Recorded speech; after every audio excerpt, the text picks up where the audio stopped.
La dernière initiative de Huawei a profondément bouleversé l'ordre technologique mondial. Dans un monde où les technologies de pointe en matière de fabrication de puces ont longtemps été monopolisées par une poignée d'entreprises occidentales, la Chine n'est pas seulement entrée dans la course, elle tente également de prendre la tête. Au cœur de ce changement radical se trouve un développement que peu de gens avaient anticipé. Huawei, longtemps considéré comme la cible de sanctions occidentales et un symbole d'isolement technologique, teste actuellement sa propre machine de lithographie EUV, extrême ultraviolet, capable de produire des puces ultra avancées de 3 nanomètres. Ce n'est pas une rumeur chuchotée dans les allées des forums technologiques. C'est réel, confirmé par des sources et étayé par des brevets déposés en 2023. Pour un pays qui était considéré comme paralysé sur le plan technologique il y a quelques années à peine, cela représente une renaissance. Le monde, en particulier les géants occidentaux des semi-conducteurs, observe cette évolution avec un mélange d'incrédulité et d'effroi, car ce que la Chine teste sur son site de Dongguan, dans la province du Guangdong, n'est pas un simple prototype de puce, c'est une révolution possible dans la fabrication de puces. Jusqu'à présent, la capacité à fabriquer des puces inférieures à 7 nanomètres nécessitait l'utilisation de machines EUV, et ces machines étaient étroitement contrôlées par une seule entreprise néerlandaise, ASML. Ces machines EUV sont des mastodontes, chacune d'entre elles coûtant plus de 350 millions de dollars, impliquant des milliers de composants, des optiques sur mesure et plus de 2 décennies de développement minutieux.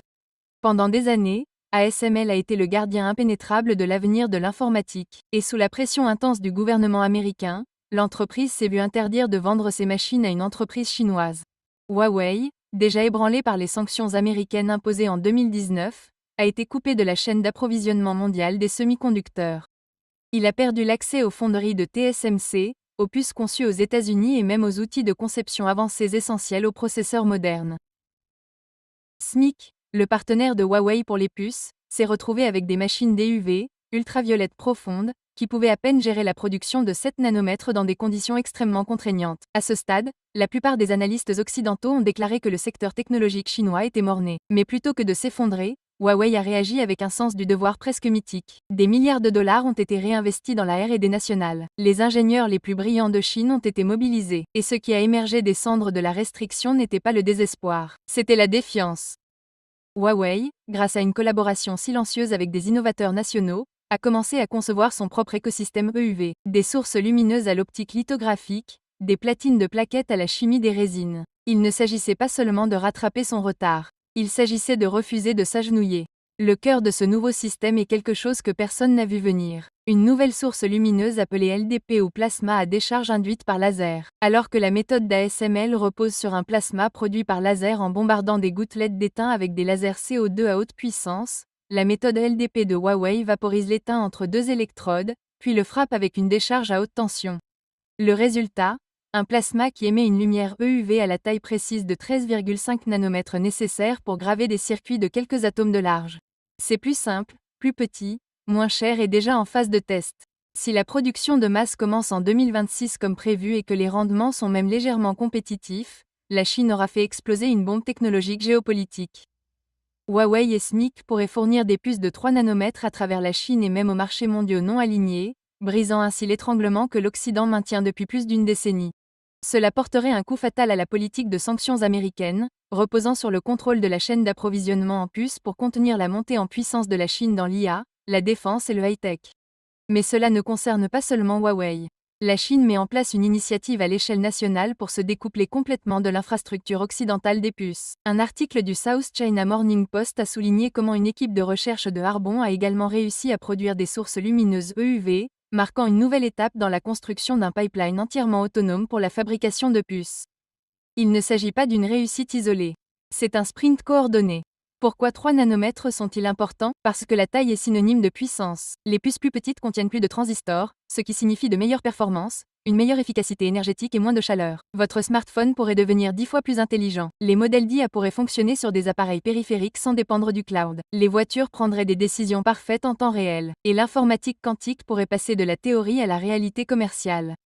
Ces puces n'alimentent pas seulement les gadgets, elles alimentent les économies, les armées et les idéologies. Jusqu'à présent, cet avantage en termes de performance appartenait à des entreprises comme TSMC, Samsung et Intel, et par extension, aux pays qui les hébergent. Si Huawei et SMIC réussissent, cet équilibre des pouvoirs pourrait basculer radicalement. Imaginez un monde où les machines d'ASML à 350 millions de dollars seraient supplantées par des alternatives chinoises coûtant une fraction du prix. Imaginez si les économies émergentes qui ne pouvaient pas se permettre la technologie EUV avaient soudainement accès à des puces de 3 nanomètres produites localement, grâce à Huawei.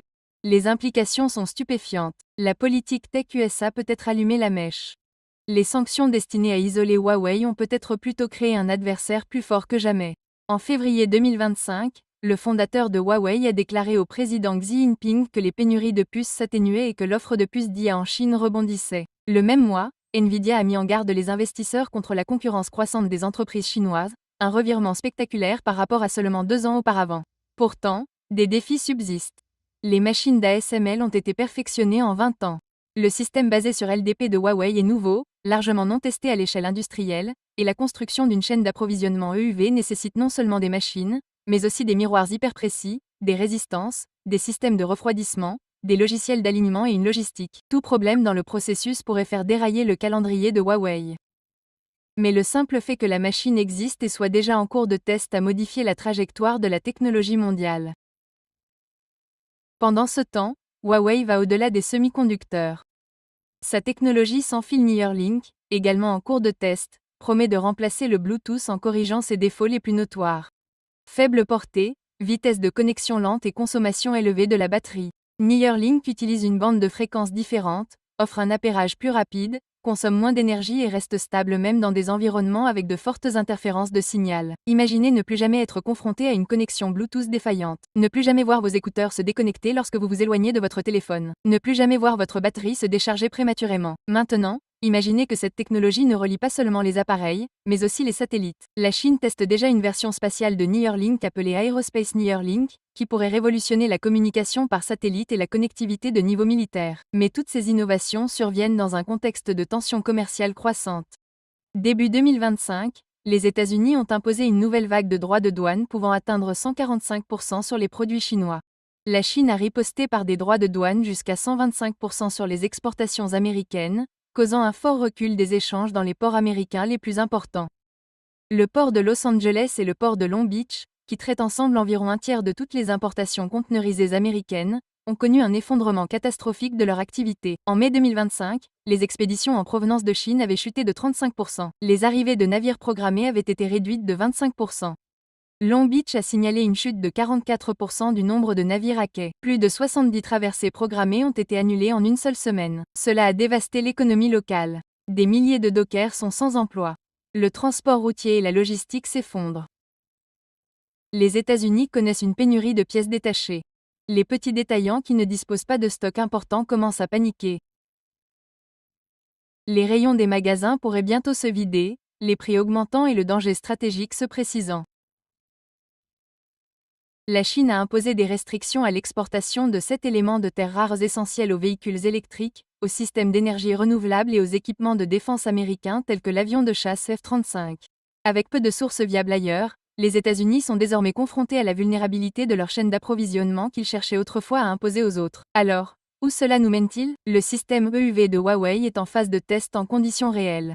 Le projet de 3 nanomètres avance plus vite que quiconque n'aurait osé le prévoir. Les États-Unis détiennent peut-être encore le leadership technologique pour l'instant, mais les fondements de cette domination sont ébranlés. Si la Chine réussit, même partiellement, elle ne sera plus un suiveur dans la course mondiale aux puces. Elle deviendra un concurrent redoutable qui réécrira les règles. Ce n'est plus David contre Goliath. C'est Goliath qui construit sa propre fronde et la pointe droit sur la Silicon Crown. Le troisième trimestre 2025 donnera un premier aperçu de la réussite du stratagème de Huawei. D'ici là, le monde entier, des conseils d'administration au centre de crise, retient son souffle.